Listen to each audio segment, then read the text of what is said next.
Okay. Hey, what's up, Improvement Warriors? Jason Yan is back with you again. Welcome to the webinar, Fasting, Intermittent Fasting, and Toxins.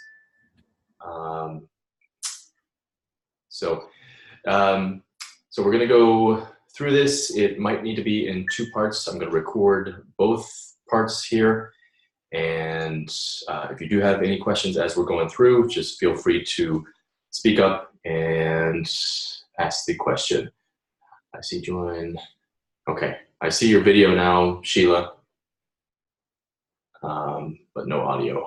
So no problem. I will record this as well, so just watch the replay.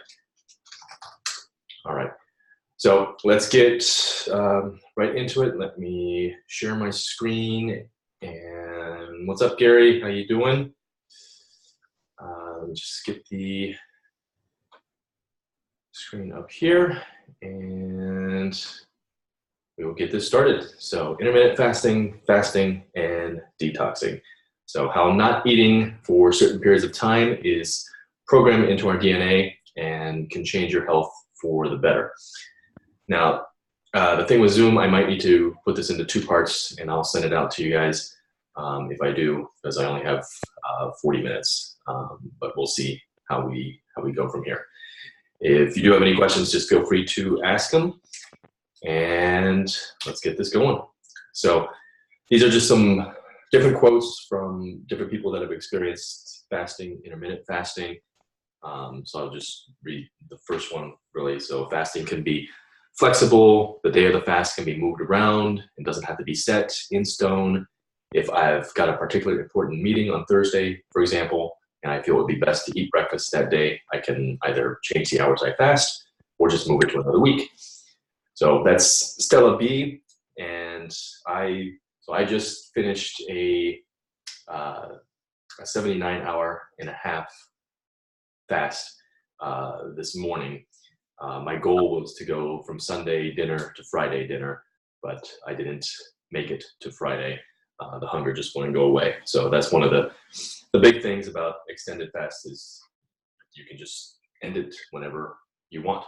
So very flexible, and we'll go over all the different protocols and whatnot. And if you have any questions that come up, just let me know. All right, so what is a fast and what is intermittent fasting? Okay, so these are the actual definitions. Fasting is abstaining from all or some kind of food or drink. And then you have intermittent fasting. It's just an umbrella term for various diets that cycle between a period of fasting and non-fasting during a defined period. And intermittent fasting can also be very low calories for a certain period of time as well. All right, so these are just some of the things that fasting, intermittent fasting can help with. We're going to cover some of them in greater detail. So you got improved memory, reduced inflammation. So that's one of the big things, because all diseases, all sicknesses are caused, well, the initial cause is caused by inflammation.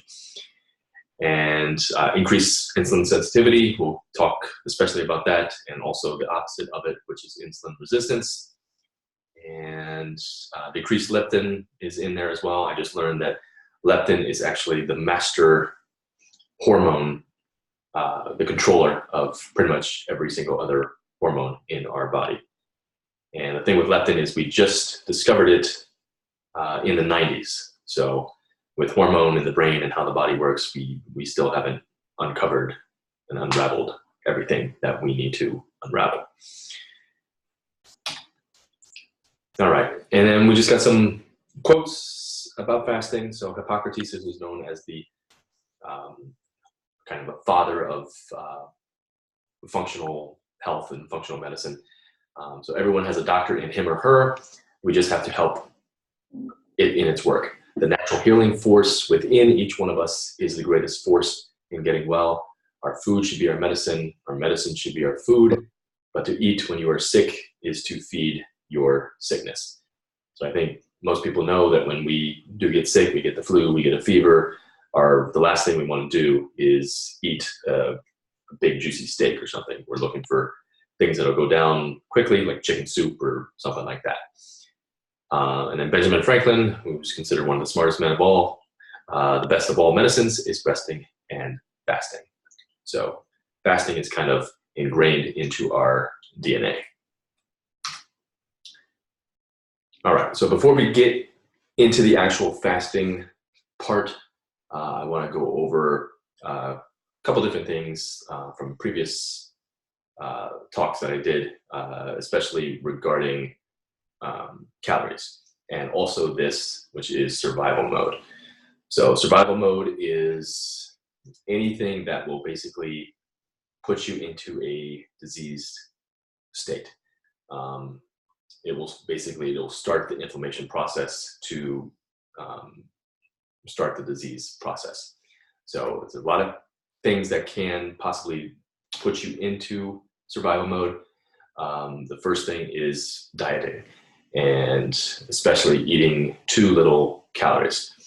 Because when you do that, you're basically, when you go into survival mode, pretty much most of the stuff that you're putting in your body, even if it's healthy stuff, is still going to go to your body fat stores.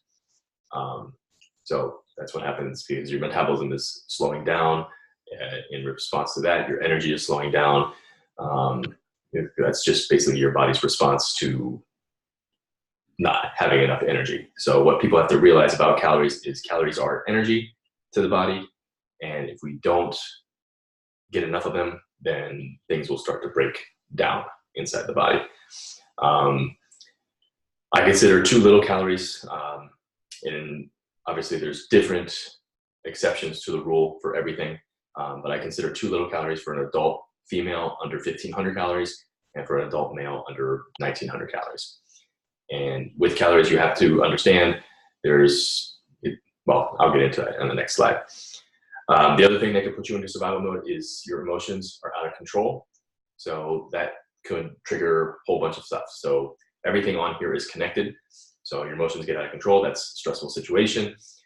That could lead to more cravings, especially for bad foods, more crappy carbohydrates, sugar, sweet stuff, all that stuff.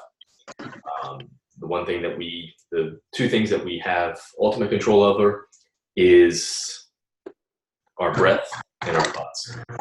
Okay. So if we control our breath, then we can control our thoughts better, which will help to keep you out of survival mode. Then you also have stress on there. Stress is like the king. It's the silent killer. So you can have the perfect nutrition plan, you can have the perfect workout plan, and you can drop dead tomorrow from a heart attack or a stroke. Okay, so we want to manage our stress as best we can, and and then sleep. So in my previous 5-pillar of health type of model, I put sleep as number 1 because it's basically, it controls everything. So it's how we rest, it's how we recover.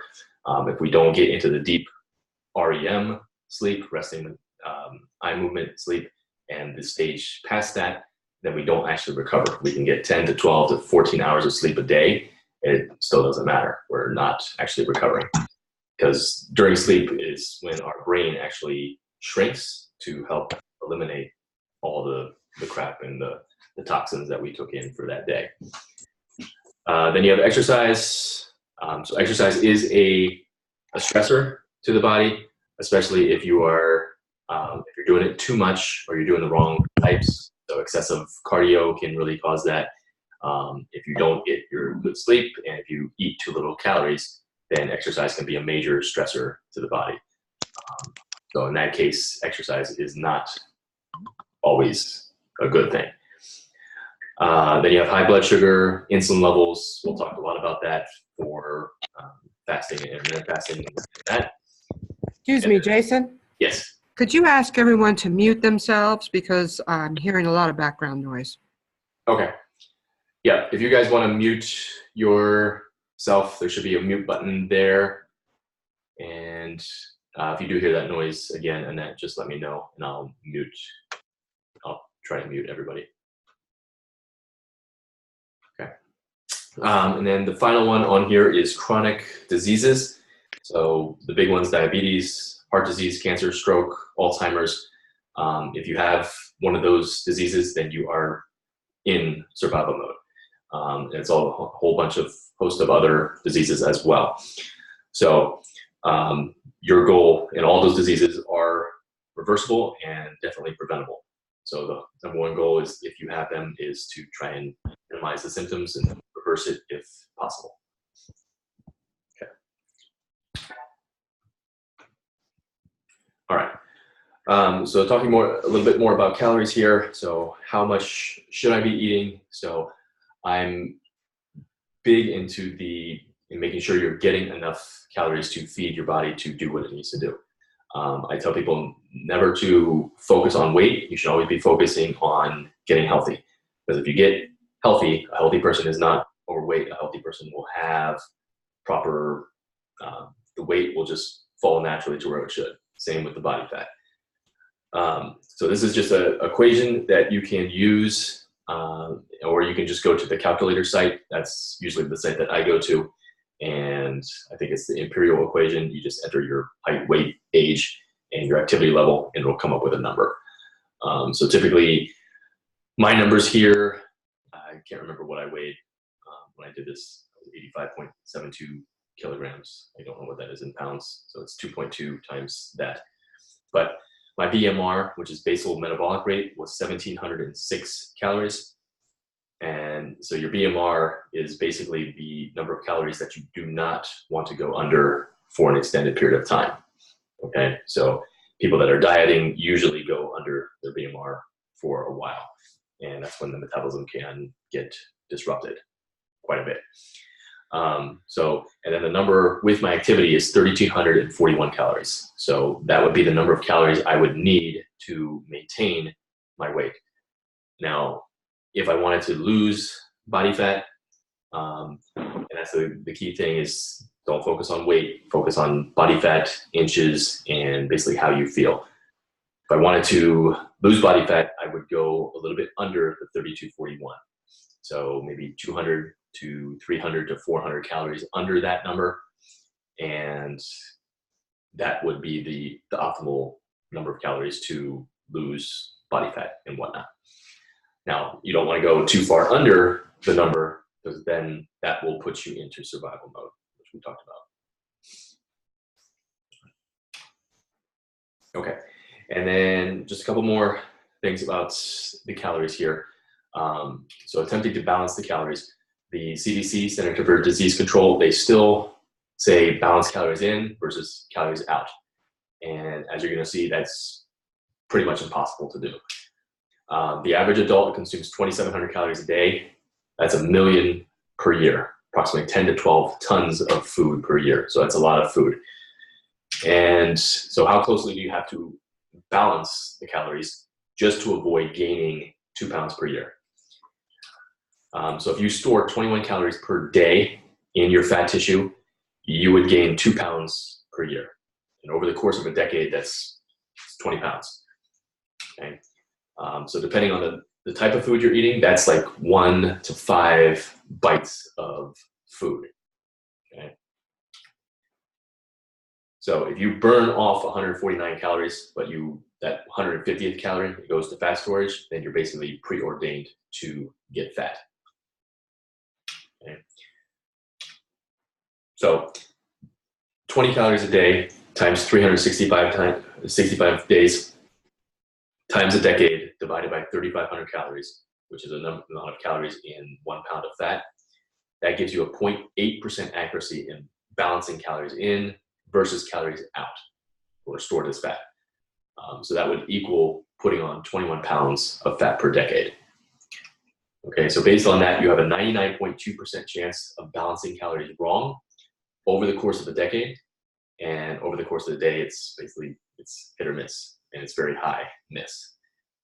So based on that, metabolism researcher Eugene Dubois posed the question isn't why do some people get fat, and others don't. The question is, why doesn't everybody get fat? Okay, so it's with a 99.2% chance of getting it wrong, then there has to be another way that our body regulates calories, fat, metabolism, and energy.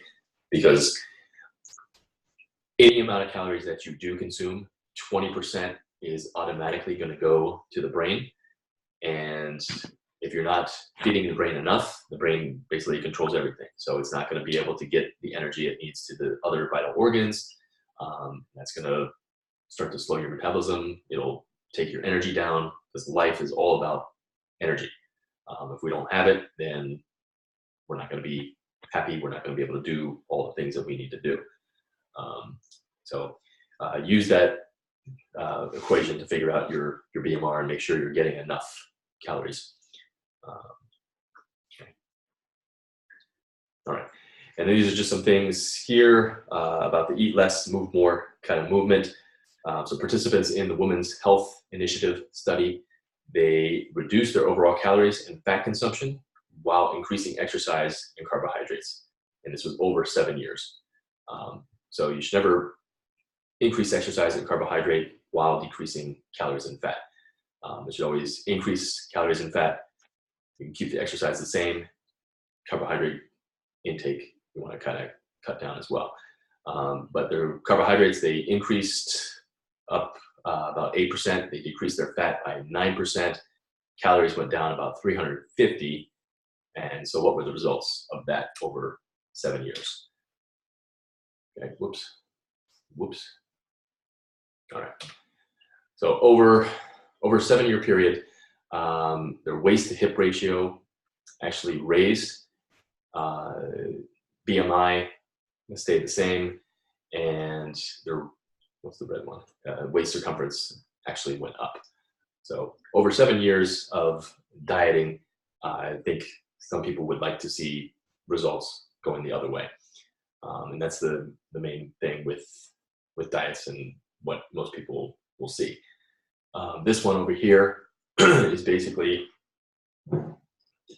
showing that once they started it, they had a huge drop for the weight, and then as they continued with it, it basically just came back up and up and up and up. So basically they lost that weight, but then they started to enter survival mode because the body can't handle too little calories and a lot of exercise and a lot of other stresses. And I'm sure they weren't sleeping well because of everything that was going on.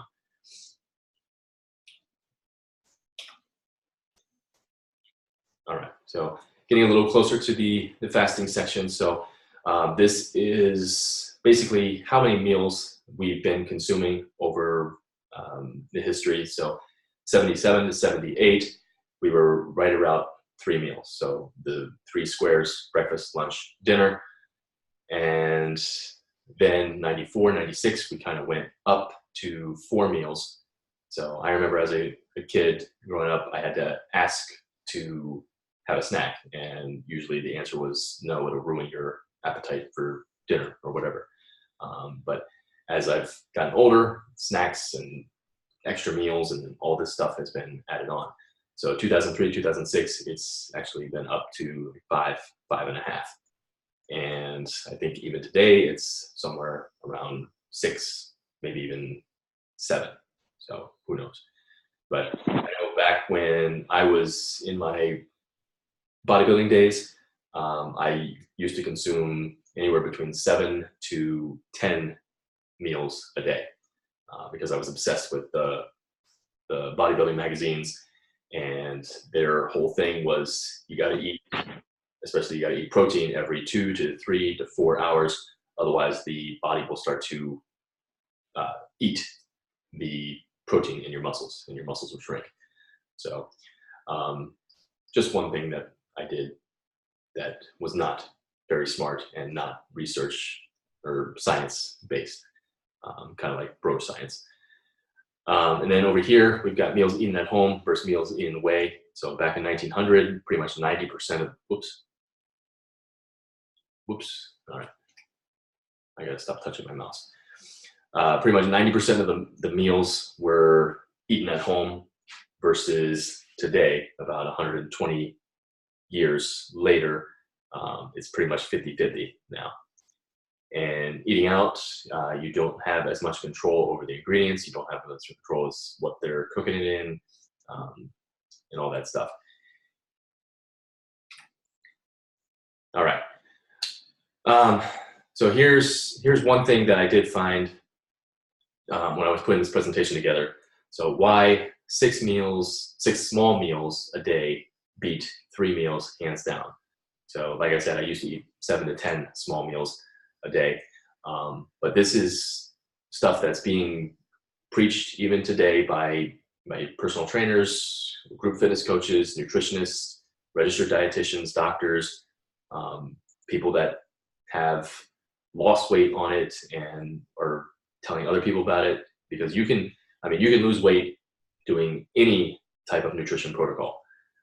But losing weight doesn't mean you're healthy. Okay, so if you get down to a good weight, it's possible you might not be healthy because you're doing things wrong. So I always say focus on health, weight, body fat, energy will naturally fall where it should. And then 6 reasons why breakfast is the most important meal of the day. So breakfast is the most important meal of the day. However, it doesn't need to be a timed event. So it doesn't need to be 7 a.m. I'm eating breakfast all the time, especially when you start implementing fasting and intermittent fasting, because when you're fasting, say you're fasting for 24 hours, say you start at noon one day and then the next day you eat at noon again. So if you break the word breakfast down, it's break fast. So it's whenever you break the fast. So it doesn't need to be necessarily on a specific clock and whatnot. So with fasting, with intermittent fasting, you start to get a better sense of your actual hunger and when you're actually hungry, versus am I hungry just because it has a certain time on the clock. Okay, so intermittent, so there's 6 types of, well, these are just 6 types of intermittent fasting. There's a whole bunch others of different protocols. You got alternate day fasting, 1 day per week you're fasting, up to the 9th hour fasting. That was a new one that I heard when I saw this infographic. Eating 1 meal per day fasting, so I do that quite frequently. Nightly fasting, so basically that's just stopping dinner like 6 or 7 and then just not eating for the next until breakfast. And then the 16-8 fasting, so that's usually the typical intermittent fasting protocol I start people with, because that seems to be the easiest. So you fast for 16 hours and you basically have an 8-hour window where you can eat all your food. And we'll talk more about different protocols and whatnot. I do have a fasting sheet, which I will send everybody that's registered for it, and I'll probably post it in the Facebook event thing as well. But it's got all the different protocols, and then there's times where you mark everything and track your progress and whatnot. So it's pretty cool, I think. Okay, so this is one thing that a lot of people, when they hear the word fast, they think of starving themselves.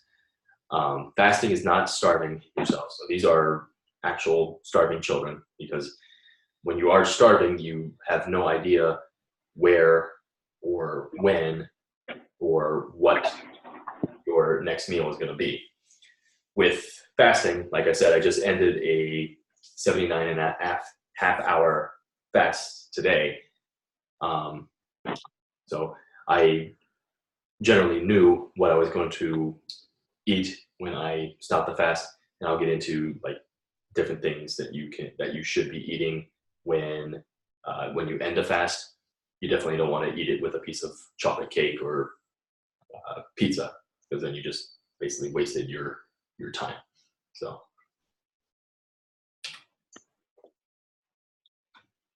all right. So when you fast or intermittent fast, hunger signals get restored. The way you experience yourself physically when you are fasting is practically identical to the way you experience yourself when you are eating. The hunger sensations are the same whether you ate 3 hours ago or eaten 5 days.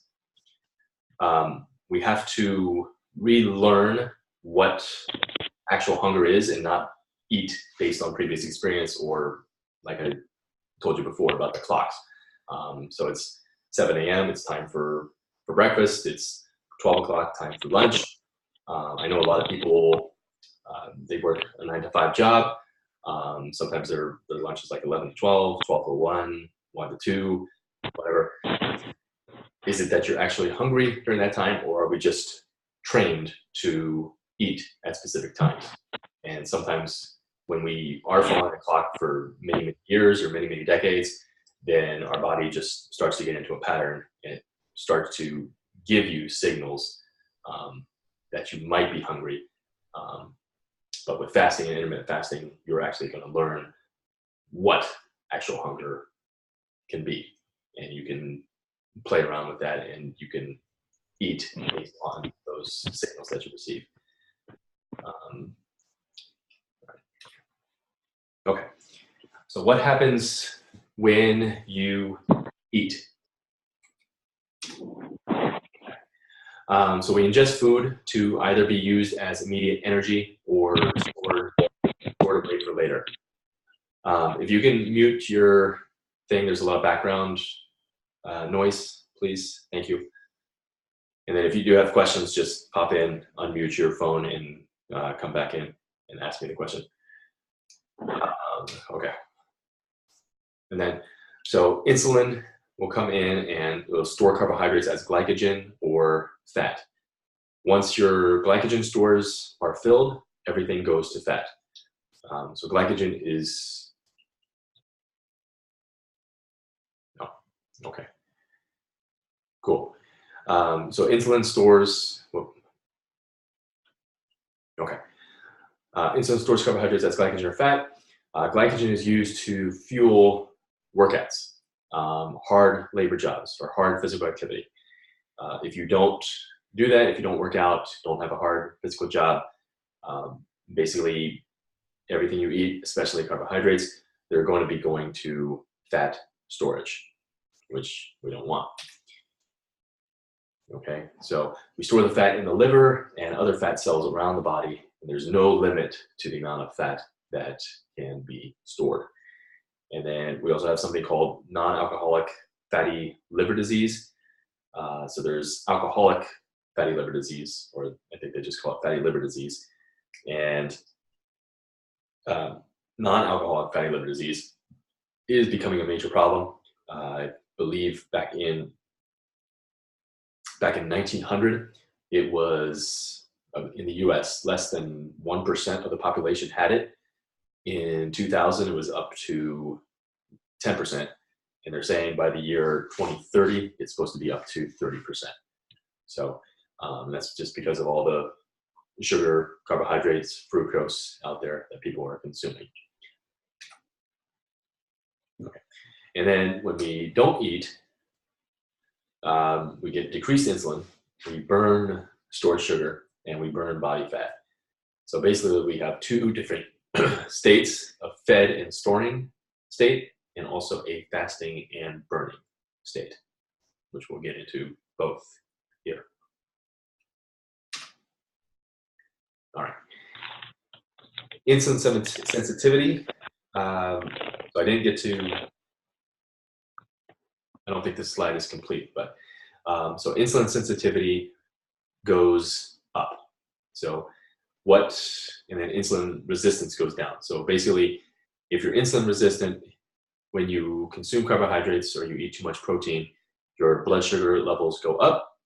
And when that happens, insulin comes in from the pancreas to try and lower your blood sugar back down to normal.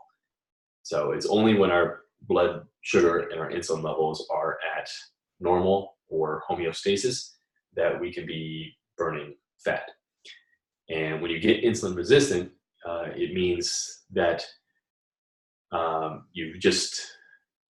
you've kind of run the gamut, and um, you've basically caused your pancreas to, what's the word? Sorry. You've caused your pancreas to overrun, and now it's not able to lower the blood sugar as fast as it can. So it needs to pump in more and more insulin to do the same effect that it used to.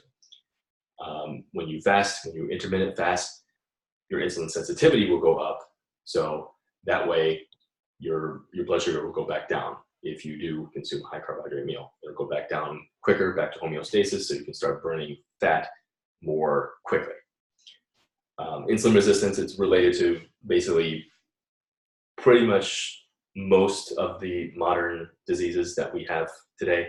Heart disease, diabetes, Alzheimer's, gout, sleep issues, cancer. Okay? Just put anything in there that's non-genetic disease, and pretty much insulin resistance is kind of related to it.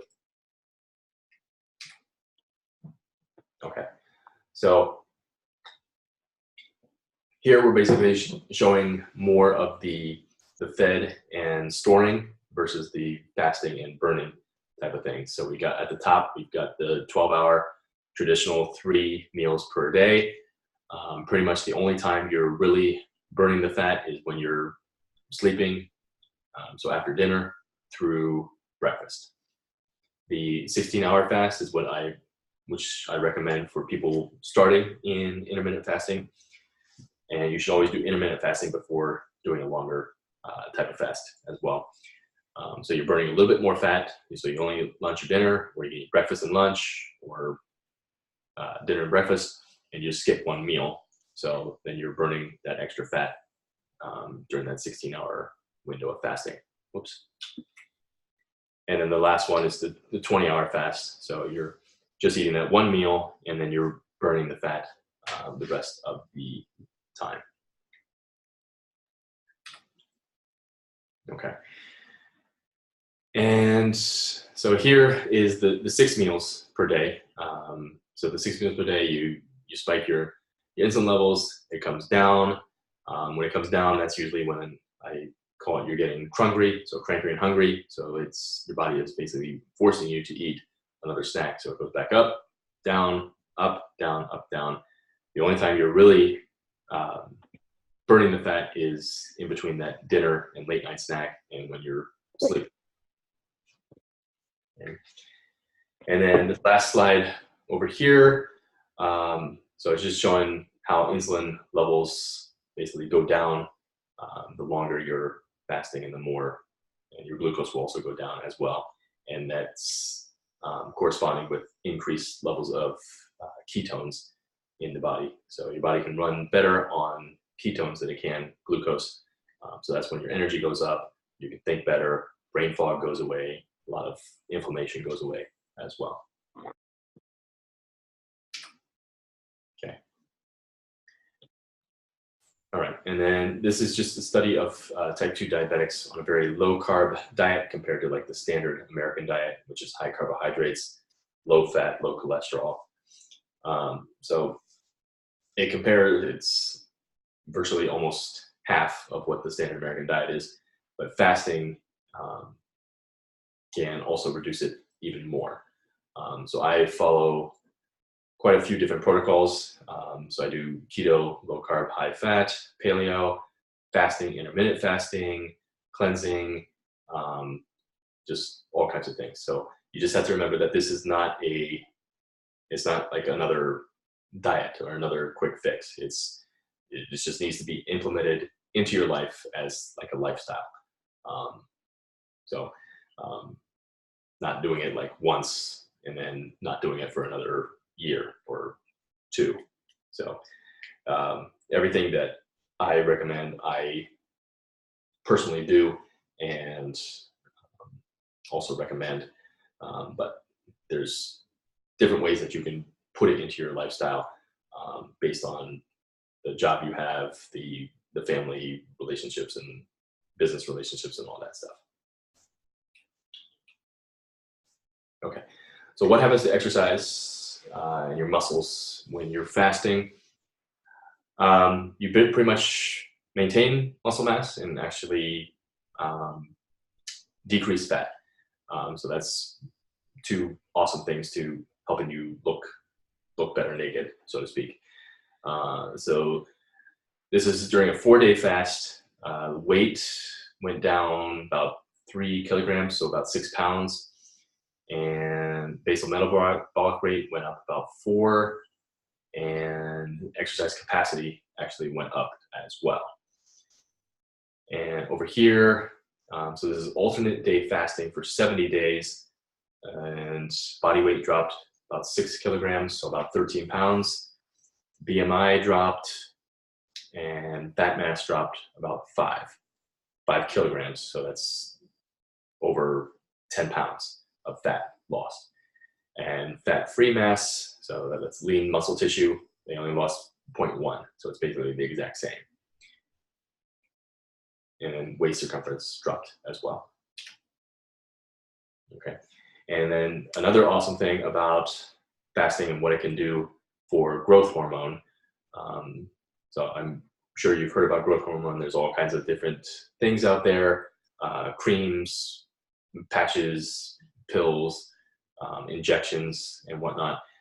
The thing with growth hormone, I would not do a synthetic type of growth hormone. You want to make sure it's a natural hormone replacement, because if you are on like a synthetic thing and you go off of it, then the natural growth hormone that you have might be shut down or completely shut off, which will cause even more problems.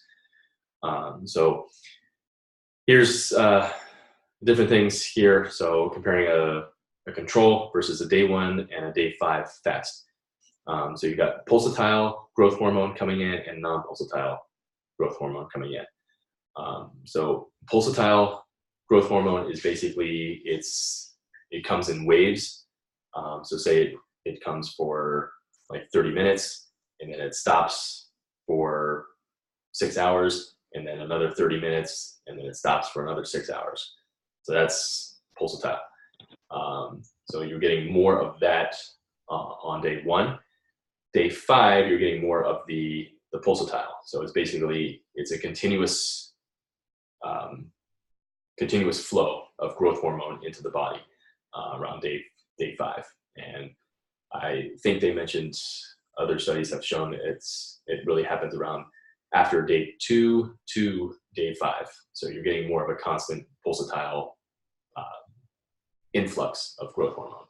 And there's all types of benefit to growth hormone and all that stuff. So it's basically like you're getting a free shot of steroids without the negative effects of steroids. Okay. So the Biggest Loser. All right. So just more on weight loss and how not to do things.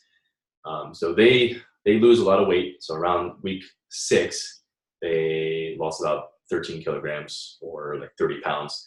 And by the end of the show, average is close to 60 kilograms. So about 120 to 130 pounds. And so that's about somewhere between 35 and 40% of their actual body weight that they do lose during that show. Okay. But if you ever wonder why there's never a reunion show for the Biggest Loser contestants, and it's pretty much this, because they all gain their weight back. So here, as you can see, the 0, that's where they started, and then during the show, everybody's going down, but as you can see, every single person is going up, and some actually gain more than when they actually started. The only person that in this study that didn't gain the weight back was Erin Egbert. So she's obviously doing something different. And this is 6 years later. So basically their metabolism 6 years later is still crushed and demolished from what they're doing. So they're super, super big into the exercising more, eating less. So I think the workout days were like 8 hours of actual exercise, and the calories was just ridiculously low. Okay, so that really crush their metabolisms. And so basically, they start off here, and then their metabolisms go way down. Even the person that did not regain the weight, her metabolism was almost 600 calories down. So she was burning 600 calories less than when she started. Okay, so 2 states: fed and storing, and fasting and burning. So this is basically the 5 stages of fasting and what you go through when you're doing it. So stage 1 is you just finish your meal. Stage 2 is the post-absorptive phase. So you're still pretty much running on glycogen, stored carbohydrates, gluconeogenesis. Most of your fuel for the brain is still being fueled by glucose. Stage 3, still the same things. Stage 4 is kind of like the magic area. So that's when you switch from burning your glycogen, your stored carbohydrate, and burning the glucose. You switch more over to ketosis and using ketones for your fuel. And this is pretty much the stage where, going from stage 3 to stage 4, that's kind of when hunger kind of gets kicked to the wayside, so to speak. And you start to feel a lot better. You start to have a lot more mental clarity and all that good stuff. Okay, so fasting key points. Okay, and so there's no right or wrong to fasting. No start or end point. Like I said, I ended about an 80-hour fast. My goal was to make it to Friday dinner, but I only made it to this morning, so I just stopped it because I know my body by now, so I know when to stop and when to keep going. So you can do dinner to breakfast. You can do the 16-8 intermittent fasting, the 20 and 4 intermittent fasting. You can do the 5 days on, 2 days off. You can do 5 days of fasting, 1 day of feasting, 2 days of fasting, 1 day fasting, 3 days eating. Or you can reverse that. You can do 5 days eating, 1 day fasting, 2 days eating, 1 day fasting, 3 days eating. Okay? There's no set way to do it. But when you're first starting, there are certain protocols that you should follow until you actually have a handle on what you're doing and everything. All right. It is a secret hidden in plain sight. It's ingrained into our DNA. Remember when we were cavemen and all that stuff, it was basically we were hunting and gathering. There wasn't McDonald's or 7-Elevens or grocery stores on every single corner where you can just walk in and get food at any time. So sometimes in the weather, if it was winter, we wouldn't be able to gather anything. And sometimes the kill of an animal would be weeks in between each other. So who doesn't want you to fast? There's a whole bunch of billion-dollar corporations that don't. So McDonald's, Burger King, Wendy's, fast food companies, all the restaurants, certain doctors, they don't want you to get off your medications and all that stuff. Insurance companies. So there's a lot of things that are tied to you continually eating, and you continually eating bad stuff. So you continually feed and pay those industries. Okay. Another key point is your electrolytes, and especially the fear of salt. So our electrolytes: sodium, potassium, magnesium, chloride, calcium, and phosphorus. So basically, if these get too low, then energy gets too low, and different diseases will start to manifest. Sodium is probably the most misunderstood one. It's not the salt that we want to be afraid of. It's a table salt, because that is going to be the processed salt. But there's good salts that you want to be consuming. So pink Himalayan salt, there's Redmond's real salt, There's all kinds of different sea salts and whatnot. The best resource that I found about salt and how we've been basically lied to about it, so in the same realm that we've been lied to about fat and we've been lied to about cholesterol, is the salt fix. So if you do have the time and resources to pick that book up, I highly recommend it. So basically when I do my fast, and even when I don't do fast, when I'm drinking regular water, I usually drink in, I don't know if you can still see me, but I have a liter bottle that I always drink. And during the fast, I usually drink 5 to 6 liters. And during non-fast, I drink about 4. And I always put at least a half a teaspoon of pink Himalayan salt in there as well. And then I'll usually take like an eighth of a teaspoon and just put it under my tongue and let it dissolve in that way.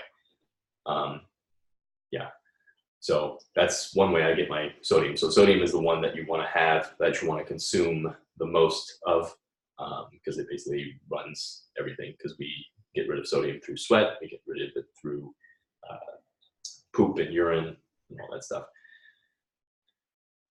So, and also if you're having energy problems, I've had a lot of clients that I've recommended just taking more salt, and it really helps with energy, helps with headaches, helps with a bunch of things. So it's basically all throughout our blood, all throughout our water.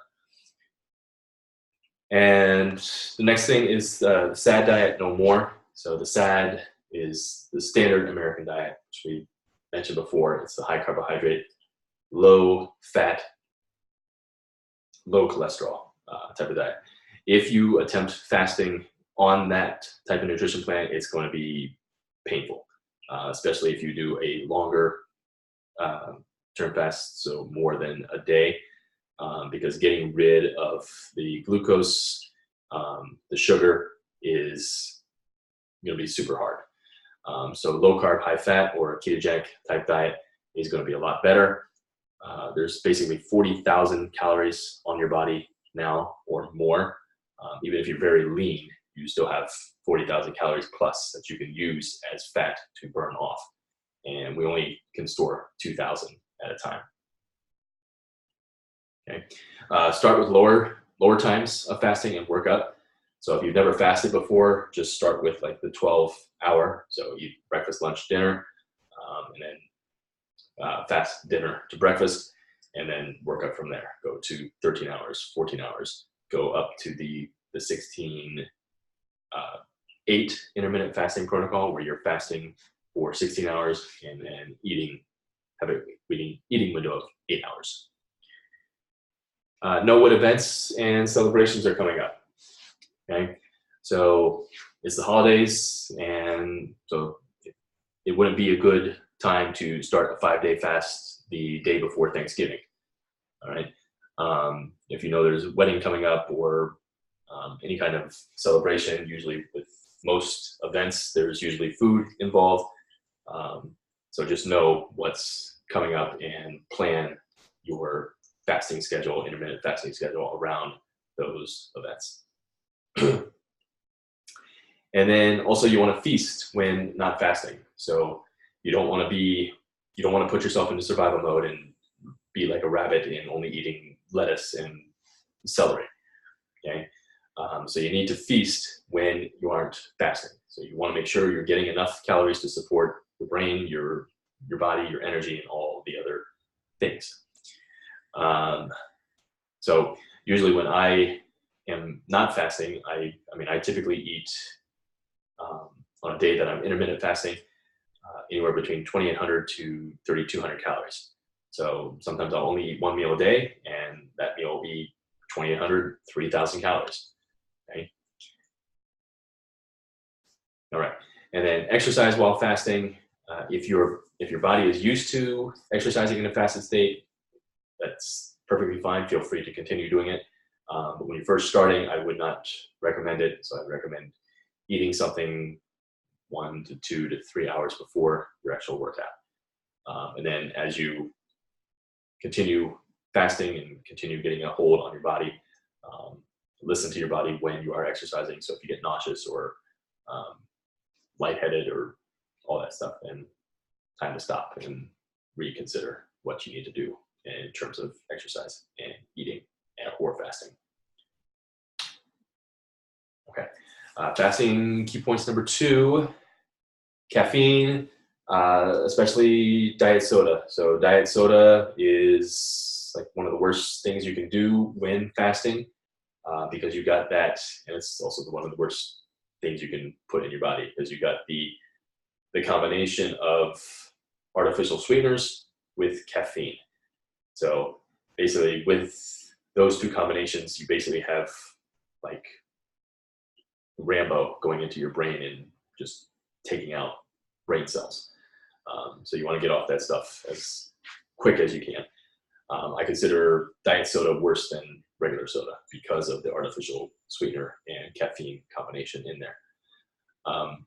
And then as far as regular caffeine, so you want to, if you're attempting your first fast, so like a 16-8 fast, or you're doing your first day fast, I would try and limit the amount of caffeine, because caffeine, it is a drug, and it can increase your blood sugar and your insulin levels. So it can basically neglect the effects of the fast that we're actually looking for. So if you're drinking like coffee or something, you could try and either lower the amount or switch to something more calm on the body. So like green tea or black tea or white tea or something like that. But playing around with it, I mean, you've got to know your body. That's what fasting is all about. There's not one particular way you can do everything. Same thing with all the different types of nutrition plans out there. You've got to find what works for you. So it's basically, you're basically a citizen scientist, or your own biohacker. Figure out what works for you and what doesn't. So do your own research, so to speak. Number 2, don't binge once the fast ends. Like I mentioned, you don't want to be consuming pizza or chocolate cake once you finish your fast, especially a longer fast, because then you basically just wasted your entire time fasting. So we want to get those toxins out, reset the digestion system and whatnot. So the best way to end the fast, so how I typically end a fast with intermittent fasting, so if I'm doing like a 16-8 or just like a 20-hour fast or a 24-hour fast, I'll typically eat just whatever, my normal nutrition plan, keto, low carb, high fat type of stuff. But what I do when I do a longer one, so usually longer than 2 days, what I did with today was I have 3 things that I will end it with. So I usually end it with either bone broth, or I have this adaptogen stress drink, Ionix Supreme. I'll make it like bulletproof, so I'll add like fat, I'll add like grass-fed butter and coconut. I'll end it with that, or I'll end it with a smoothie. So like a shake that I use. So I use like an isolene shake with like peanut butter and olive oil and that kind of stuff. So I always feel that liquid is the best way to go when ending a fast, a longer fast, because your digestion system has been turned off, and if you don't want to be consuming like a big steak, so you don't want the enzymes and the stomach acid hasn't been there for a while. So I feel that liquids is the best way to bring it back slowly. So today I did bone broth, and then a couple hours later I did the Ionix, and then a couple hours later I did the smoothie. And then I just had my first actual chewing meal like an hour before getting on this call.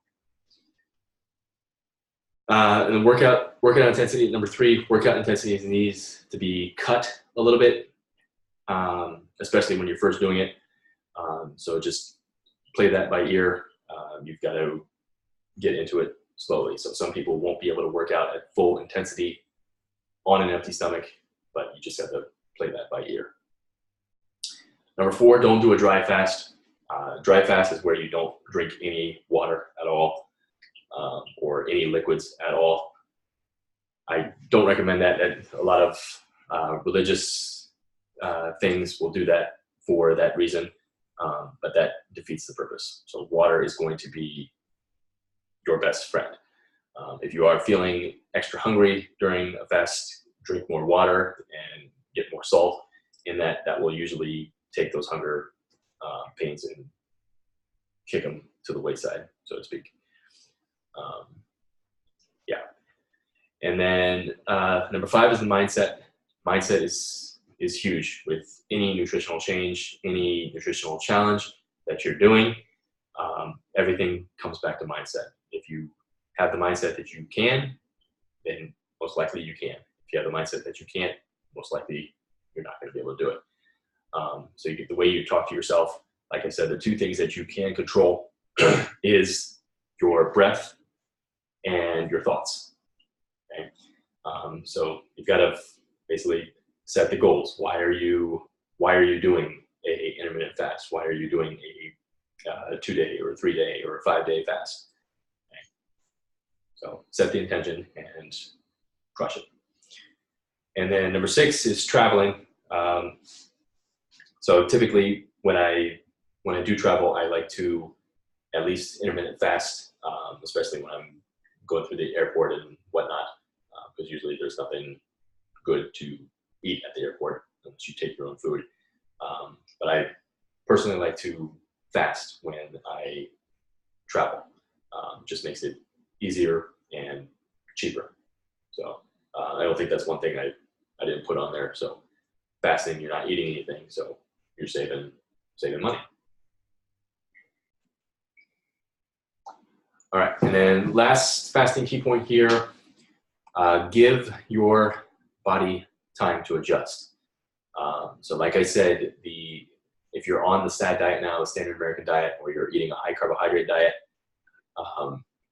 then you want to adjust more over to the low carb, high fat, or like a ketogenic type of approach, because it's going to be very, very hard for you to do a longer fast, because that's when you start getting cranky, hungry, or hangry, hungry and angry. Okay, start with intermittent fasting, but not until you've adjusted to a low carb, high fat nutrition plan. Not just a low carb, so it's not just low carb. It's also consuming high carb or high fat.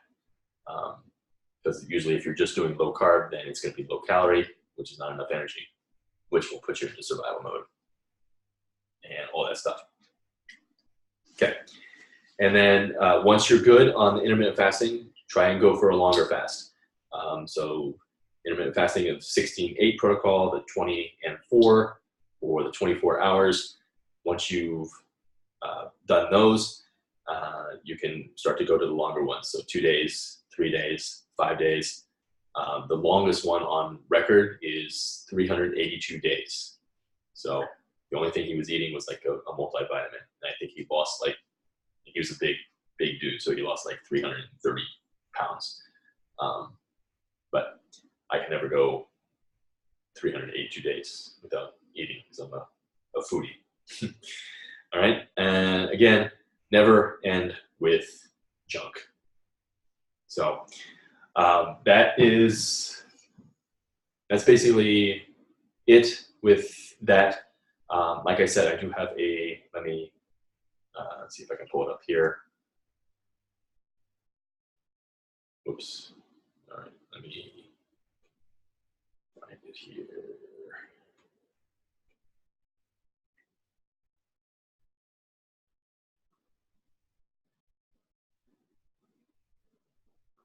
There it is.